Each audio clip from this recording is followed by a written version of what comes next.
Okay, testing and go. Welcome to my first video. Today I'll be covering the topics of booktube, booktok, book insta, the book side of the internet, where we're going to talk about how to do booktok, booktube, etc. for free using a resource called the library. The library is a fantastic space to find new books, new genres, popular books for free. All you have to do is go in there with your library card. If you don't have one, you just sign up and then you can get all the books you want for free. So we're going to start with that. The reason I've decided to do this is I've been watching a lot of videos lately, shorts and other things that have shown me lots of people unboxing very expensive, very well made books. So they're hardcovers, they're special editions, they've got custom art, custom pages, sprayed edges, etc. Beautiful books, but expensive. And I thought, could I do this on a budget? Because what I noticed was a lot of these people were unhauling these expensive books later on, having either not finished them, not read them, or not interested in them, or read them and didn't really like them. Because a lot of these authors are new, debut, indie published, some are big name authors, but most of them aren't. And what you're finding is that although they're lovely books, you're probably not going to read them. And they come every month. These book boxes, Fairy Loot, Illumicrate, L-Box, Book and Spice, etc., send them every month. And they're beautiful editions, but you don't get to select which books you'd like to have as your special edition. So they may be books that you're not interested in, and thus you've spent a lot of money. I live outside of the continental United States where most of these book boxes are produced, thus meaning that postage on top of the $60 to $75 cost of these boxes is exorbitant. So I've decided, by finding out whether I like these books, whether I would read them, and whether I would keep them before ordering them, can save me a lot of money and a lot of space. So we're going to start with whether or not I could get some of the hyped up books on booktube and booktok at my local library. And the simple answer is yes. If it's popular, most libraries will order it. So I ended up with several popular authors, popular titles that I'm working my way through. I've also found that this is going to save me a ton of money, as at least one of these books by a popular author on booktube I didn't actually finish. But to get started, we're going to talk about The Void, in which I'm currently filming. This is a room where I normally keep all of my books, my library. But I've had some work done in it and the books have been moved out. We're hoping to work on that over the next coming weeks, and by the next video, we should be able to see less of this and more of actual bookshelves. The other thing I'll be working on over this time and over the coming videos will be the audio, the lighting, and just generally getting this up to a high standard so that you can watch it without being annoyed by little things. Constructive criticism is always welcome to help me make this product better. So now that we've talked about what I'm doing, where I'm getting my books from, and how and the process of how I'm doing it. I've simply started by going through some of the web pages, Illumicrate, Lcrate, Fairy Loot, and just picking out some names originally of authors I was seeing in some of these boxes. So the first couple of books in today's video are books I picked based solely on the author's name. Some of them have special editions in these crates and one of them did not. However, many of her later books are being done in these crates. The second part of the video will be me telling you what I plan to read in the next 2 to 3 weeks so that you can know what's coming up in later videos. And the third part of the video is me showing you a bargain basement special edition book that I found locally or on the internet cheap that is readily available to all persons. All you have to do is go and order it or go and find it at your local bookshop. So that's the outline of today's video. So we're going to start by going through the first book in today's video, which is Do Your Worst. Contemporary romance, borrowed from my local library and by popular artist Rosie Danan or Dini. I'm pronouncing that wrong, and so I'm going to just give you a close-up of the name so that you can know who that is. This book I picked simply because she's got a number of special editions in illumicrate, fairy loot, etc. that I've seen over the past 12 months. So I picked this one simply because I like the sound of the blurb, which I will now read to you. An occult expert and disgraced archaeologist walk into a castle. So that's your catchline. Now the actual blurb. Riley Rhodes finally has a chance to turn her family's knack for the supernatural into a legitimate business when she's hired to break the curse on an infamous Scottish castle. Used to working alone in her alienating occupation, she's pleasantly surprised to meet a handsome stranger upon arrival until he tries to get her fired. Fresh off a professional scandal, Clark Edgware can't allow a self-proclaimed curse breaker to threaten his last chance at redemption. After he fails to get Riley kicked off the site, he vows to avoid her. Unfortunately for him, she vows to get even. Riley expects the curse to do her dirty work by driving Clark away, but instead, they keep finding themselves in close proximity, too close it turns out. The only thing they do better than fight is fool around. If they're not careful, by the end of all this, more than the castle will be in ruins. Now, that's the blurb. And that's what got me sort of interested because it had a bit of an element of mysticism, so the curse and possible, supernatural elements. But also, it had the enemies to lovers trope, which I have to admit, I actually like those sorts of stories. So this one was right up there. So I have read it and I found it an easy read, nothing too serious, no high-end, highbrow concepts, so you don't have to wrap your head around it. It's not Dune or anything. So we were able to read this, get through it really easily. It is your classic enemies to lovers trope. So they start out, they like each other, but they hate each other because of their positions. And the story goes on in that vein until we reach the resolution. I liked the book. It was a fast, easy read. It didn't have, it's only about 350 pages. It's a good, light, easy read, well written, no major problems with grammar, sentence structure, or anything like that. So you don't have to worry about that. So I liked it. The story is quite good. Like I said, but if you're looking for more mystical elements, this one may not be for you, as the mystical element is literally just a backdrop and a ploy to get these two unlikely people in the same space. It really is just an enemies to lovers romance story set in a contemporary setting.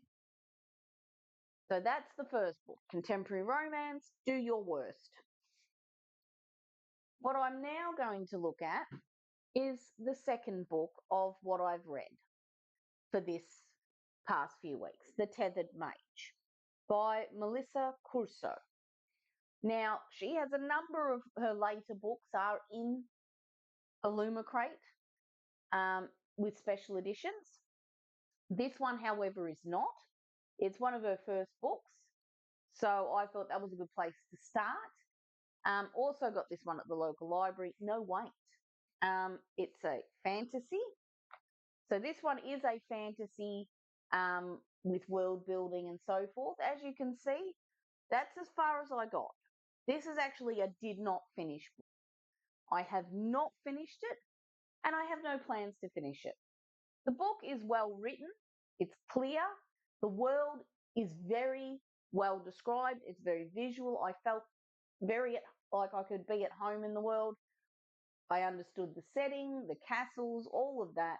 My biggest issue with this was I just didn't feel invested in the characters. So I'm going to read you the blurb and we'll go from there. In the Riverina Empire, magic is scarce. Those born with power are strictly controlled. Taken as children to serve in the Falcon Army, Zara has grown up on the streets to avoid this fate, hiding her mark and thieving to survive. But hers is a rare and dangerous magic, one that threatens the entire empire. Lady Amelia Carino was never meant to be a falconer. The heiress and scholar, she was born into a treacherous world of political intrigue, machinations. But fate has bound the heir and the mage, and war looms on the horizon. A single spark could turn the city into a pyre. Now, it sounds lovely on the back. The book is well written, like I said. I just didn't find the main characters very compelling. The mage, Zara, I deeply disliked her. She wasn't a particularly big character for the 241 pages I've read. She's only in a handful of chapters so far. The main character we spend most of our time with is Lady Amelia Crino. And I found her, I don't know, very unengaging. I wasn't particularly concerned about whether or not she lived or died, to be perfectly frank. They've tried to shoehorn in some sort of romance with her and a military man who was also in the Falconers. Again, wasn't feeling it that much. It was a sort of you can't date him kind of thing. The political world, however, is well done. So the city states that are fighting each other and how that's going to turn out. But because I wasn't particularly interested in the main characters, the political world was not enough to keep me interested and wanting to come back and read this. So unfortunately, this will be a do not finish. However, that doesn't mean I'm not going to try a couple of other books by this author to see whether or not it's just this story or whether it is her overall writing that I find I'm not a fan of. But for now, this one's going to be put in the do not finish pile. However, because I got it from the library, I'm not too upset about it because I haven't had to make any big payment sacrifices on that one. Whoops. So, next we're going to talk about what I'm currently reading, which is The Irresistible Urge to Fall for Your Enemies. This, I know, is a controversial book for some people, and I understand why, as it is connected to the Harry Potter IP and J.K. Rowling. I'm not going to get into that on this video. Mostly, I'm just going to tell you that I am reading this book. I'm that far in, which is 132 pages. So there you go. I'm not seeing a mass amount of Harry Potter in this book, so I would say they've changed it greatly to make it work as a standalone or part of the 3-book series that they're working on, which is this one, the Deadly Beloved series. Whether I'll read the next one will come down to how the remainder of this book plays out. For those of you that are not aware of this book, it started out as a fanfic, which I will be clear on, I have not read, so I can't tell you whether it's the same or different or whether there's been major changes to that because I haven't read the fanfic. I've only read this much of the book. So far, it's not blowing me away with the story or anything. You know, it's not the greatest fantasy book I've ever read. Let's put it that way. Although it is an enemy to lovers trope, so I am enjoying it in that regard. I find the world building so far is okay, although there is a lot of explanation in the front of the book about the world and how different groups fit into it. There's also a note in this book for content. So if you're the kind of person who has trouble with medical procedures written in detail, and on-page character death of minor characters, swearing, sexual encounters, and so forth, this book is not for you. It has a content warning. So we'll be reviewing that one in the next video of what I thought of it. The other book I'm looking at reviewing next is also Iron Widow by Zhan Jiao Zhou. This one has a lot of special editions I've seen in a couple of book boxes. They're very beautiful. And I've seen some reviews online that this is a very good book. And I'm hoping to get through it in the next couple of weeks to come back and tell you what I thought of it. So they're the books coming up in this series. There will be more coming up. I'm looking at Roses in Chains and a few other books that have come out. Die For You, book 1 of the Red Thorn series. I'm going to look at Fourth Wing, Powerless, Roses in Chains, Alchemized. It's going to come down to what's available at the library and when it's available, because you do have to wait at the library sometimes for books to become available or to be brought to your local library. Other than that, there's no real issue, and I find it's a great way to review books without needing to spend a fortune on them. Now we're coming to the bargain basement finds department, where I went shopping. And I found this book, which is a special edition paperback of The Last Tiger. Now, it is by Julia Review and Brad Review, which I'm probably pronouncing wrong, so I'll put that close to the screen. And it's called The Last Tiger. Now, this book does come with sprayed edges and foiling on the cover, you can see here, and glossy back page. Glossy. So this is it's a special edition, but it's the paperback and it's the mass market special edition. So it's not got any custom art in it, so no custom covers, no custom back covers. So it is what everybody can get at their local bookshop until these particular sprayed edges editions sell out. Then you get the standard edition with this cover on it, possibly with or without foiling, I'm not sure, it depends on the particular publisher, and white standard pages. The other thing is that the art in this is in black and white. So inside the book is black and white. Some of the special editions do get colour. But the one thing that I noted about this special edition was, like a lot of your Loot Crate boxes, you do get the letter from the author in the case, in the book. Now, it may not be the same letter you get in Fairy Loot or Owlcrate or Illumicrate or whoever's doing it, but it is a letter and it does come bound into the pages of the book. So you're getting a lot of what you're already getting in your Fairy Loots, your Owlcrates, etc., at a lot less. This is a $22.99 Australian at my local bookshop in my town, and it certainly is a lot cheaper than the $65 version you would find in Crate or illumicrate. I know it was in one of them. I'll put that down here, which one it was in. So if I can find it, I mean, I can't guarantee it'll still be on the website.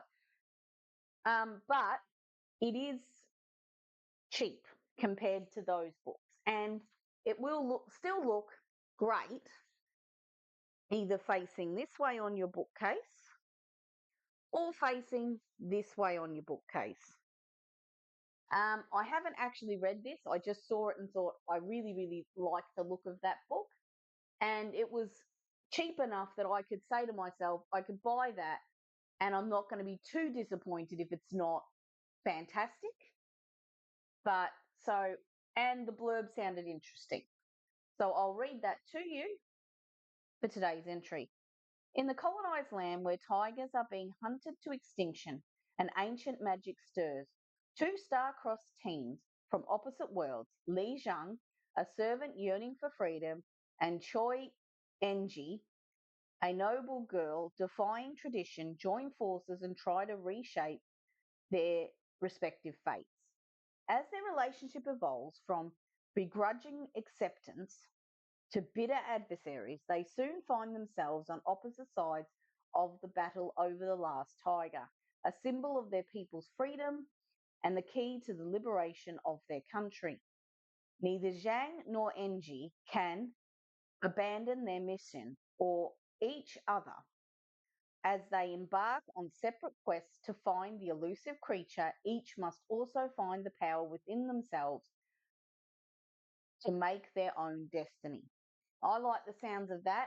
It also sounded like it could be a lovers to enemies to lovers trope, which, as I've said before, I enjoy. But also, I thought it was a nice sounding book about culture that I'm not 100% familiar with, written by someone from that culture. So that's the find. And once I've read that, hopefully by the next video, I will be able to review it and let you know what I thought of my bargain special edition.